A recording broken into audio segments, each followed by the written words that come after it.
ربیہ کے خاندان میں لڑکیوں کو پڑھاتے لکھاتے نہیں تھے، اور جیسے ہی خاندان یا غیر خاندان سے کوئی رشتہ آتا تھا تو صرف لڑکے کی تنخواہ اور گھر دیکھ کر ہی شادی کر دیا کرتے تھے۔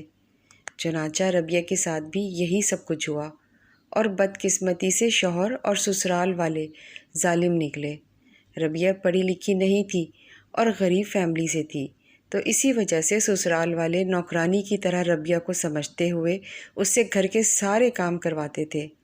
اور ذرا ذرا سی بات پر جاہل ہونے کے طعنے دیتے تھے، غریب ہونے کے طعنے دیتے رہتے تھے۔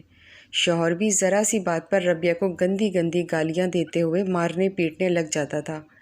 ربیہ نے جب یہ ظلم اپنے گھر میں بتائے تو بجائے گھر والوں نے ساتھ دینے کے، الٹا ربیہ کو ہی کہا کہ بیٹی برداشت کرو، اپنے شوہر اور سسرالیوں کی خدمت کر کے ان کے دل جیتنے کی کوشش کرو، کمپرومائز کرو، اور ہو سکے تو سسرال کی باتیں یہاں آ کر گھر میں مت کہا کرو،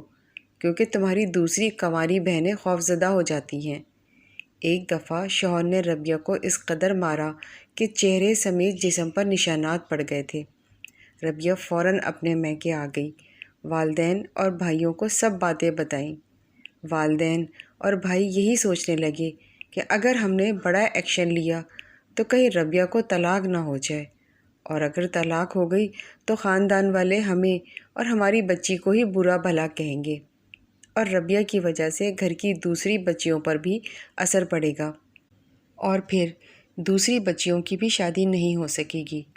اور پھر یہ سب بچیاں ہم پر ہی بہت بڑا بوجھ بن کر رہ جائیں گی۔ چنانچہ ربیہ کے گھر والے ربیہ کو ہی سمجھاتے رہے کہ بیٹی خدا کے لیے برداشت کرو اور اپنا گھر بسائے رکھو، کیونکہ تمہارا سسرال ہی تمہارا اصلی گھر ہے، پریشان مت ہو، تمہارا شوہر ٹھیک ہو جائے گا۔ اور پھر ربیہ کے والد ربیہ کو اپنے ساتھ لے کر سسرال چھوڑ کر آ گئے۔ اب بیچاری ربیہ خاموش مظلوم قیدی کی طرح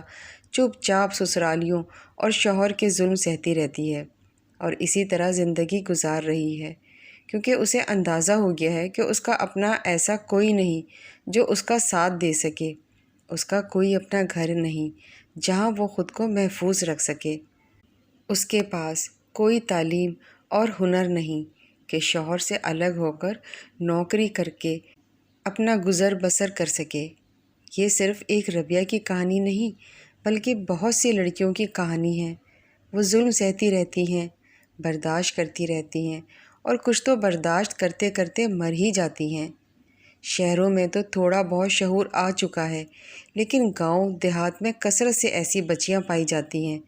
اسی لیے میں تمام والدین سے کہتی ہوں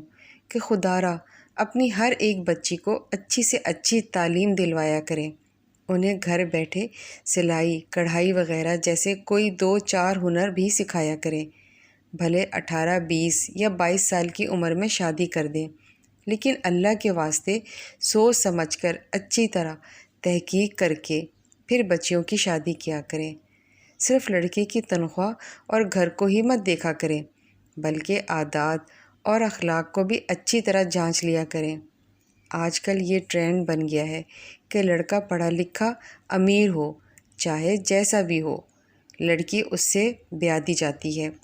اور تعلیم محض رشتوں کی حد تک رہ گئی ہے۔ کیا آپ لوگوں کی نظر میں تعلیم کا مطلب صرف ڈگریاں ہیں؟ تو اگر گدھے کے گلے میں PhD کی ڈگری بھی ڈال دیں تو رہے گا تو وہ گدھا ہی۔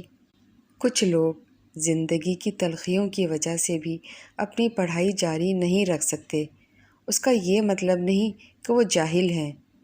خیر، بات لمبی ہو گئی ہے، سو پلیز پہلے سے یہ ذہن بنا لیا کریں کہ خدا نخواستہ اگر ہماری بچی پر کسی نے ناجائز ظلم کیا تو میں بھرپور اپنی بچی کا ساتھ دوں گا،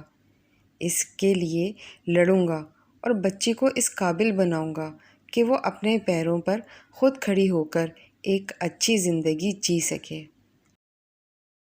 اگر آپ اس طرح کی ویڈیوز روزانہ دیکھنا چاہتے ہیں تو ہمارے چینل کو سبسکرائب کریں، لائک کریں، اور بیل آئیکن کو آل کلک کریں۔